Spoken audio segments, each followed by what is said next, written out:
Assalamualaikum warahmatullahi wabarakatuh. Perkenalkan, nama saya Raka Rasendri Ajahari dari kelas 10 MIPA 6.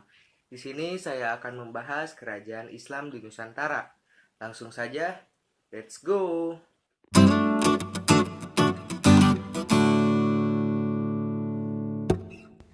Kerajaan Islam yang saya akan bahas di sini adalah Kerajaan Demak. Adapun poin-poin yang saya akan bahas adalah sebagai berikut. A. Sejarah kerajaan. B. Raja yang pernah memimpin. C. Masa kejayaan dan keruntuhan. D. Peninggalan kerajaan. A. Sejarah Kerajaan Demak. Kerajaan Demak berdiri menjelang abad ke-15 atau sekitar 1475 hingga 1518. Sejarah berdirinya Kerajaan Demak dimulai saat runtuhnya Kerajaan Majapahit pada abad ke-15. Gejolak yang terjadi di Kerajaan Majapahit membuat beberapa wilayah kekuasaan memisahkan diri. Salah satunya Demak yang awalnya hanya kadipaten. Adanya dukungan dari para wali Songo membuat Kerajaan Demak menjadi kerajaan besar dalam waktu singkat. Kerajaan Demak juga disegani oleh kerajaan-kerajaan lain di Nusantara. Lokasi Kerajaan Demak pada masa itu berada di tepi laut di Kampung Bintoro. Saat ini telah menjadi bagian kota Demak di Jawa Tengah. Sebutan Kerajaan Demak pada periode ketika beribu kota di sana dikenal sebagai Demak Bintoro. B. Raja-raja Kerajaan Demak.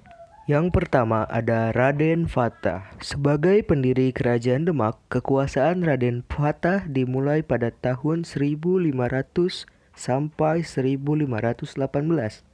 Raden Fatah menjadi raja pertama dan membuat kerajaan ini berkembang dengan begitu pesat.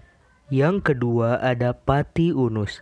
Pati Unus memiliki masa kekuasaan selama 3 tahun, yakni 1518 sampai 1521. Beliau wafat pada saat pertempuran di Malaka pada 1521 dengan usia 41 tahun. Yang ketiga ada Sultan Trenggono. Sultan Trenggono merupakan adik dari Pati Unus dan menjadi raja Kerajaan Demak karena saat wafat, Pati Unus tidak memiliki putra. Sultan Trenggono yang memiliki kekuasaan pada tahun 1521 sampai 1546 bercita-cita untuk bisa menyatukan seluruh kawasan di Pulau Jawa di bawah Kesultanan Demak. Yang keempat ada Sultan Prawoto. Setelah Sultan Trenggono wafat, beliau digantikan oleh putranya Sunan Prawoto. Disinilah Kerajaan Demak mulai mengalami kemunduran.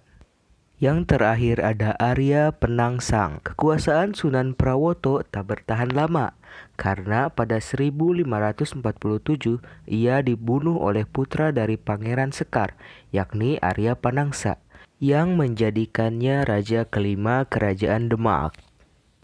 C. Masa kejayaan dan keruntuhan Kerajaan Demak. Yang pertama, masa kejayaan. Demak mencapai puncak kejayaan pada masa pemerintahan Sultan Trenggono. Ia memerintah dari tahun 1521 sampai 1546. Selain menaklukkan Sunda Kelapa, ia juga menaklukkan beberapa wilayah lain, seperti Tuban, Madiun, Surabaya, Malang, dan Belambangan. Yang kedua, masa keruntuhan. Kekacauan di Kerajaan Demak mulai terjadi selepas wafatnya Sultan Trenggono. Sejumlah calon raja bertikai, di antaranya putra Sultan Trenggono, Sunan Prawoto dan Arya Penangsang. Sunan Prawoto membunuh adik tiri Sultan Trenggono. Sementara itu, Arya Penangsang mendapatkan dukungan Sunan Kudus selaku gurunya untuk merebut tahta Demak. Dia juga mengirimkan Rangkut, anak buahnya, untuk membalas dendam atas kematian sang ayah. Ada dua versi cerita seputar pembunuhan Sunan Prawoto berdasarkan Babat Tanah Jawi. Yang pertama, dia dibunuh setelah mengakui kesalahannya pada Rangkut. Yang kedua, Rangkut sempat berkelahi dengan Sunan Prawoto setelah tak sengaja menikam istri sang Sunan. Tak berbeda jauh, Arya Penangsang juga menghabisi Adipati Jepara bersama istri. D. Peninggalan Kerajaan Demak. Yang pertama ada Masjid Agung Demak. Masjid ini terletak di Desa Kauman, Kecamatan Demak Kota, Kabupaten Demak Kota, Jawa Tengah, yang didirikan tahun 1479 Masehi. Yang kedua ada Makam Sunan Kalijaga. Sunan Kalijaga adalah salah satu dari 9 sunan atau wali songo yang berdakwah di sekitar wilayah Jawa. Sunan Kalijaga wafat pada tahun 1520, lalu dimakamkan di desa Kalidangu berdekatan dengan kota Demak. Di posisi ketiga ada Pintu Beledek. Pintu Beledek merupakan sebuah pintu yang dilengkapi dengan pahatan yang dibuat tahun 1466 oleh Ki Ageng Selo. Saat ini disimpan dalam Museum Masjid Agung Demak. Yang kelima ada Soko Guru. Soko Guru atau Soko Tatal merupakan tiang penyangga Masjid Agung Demak.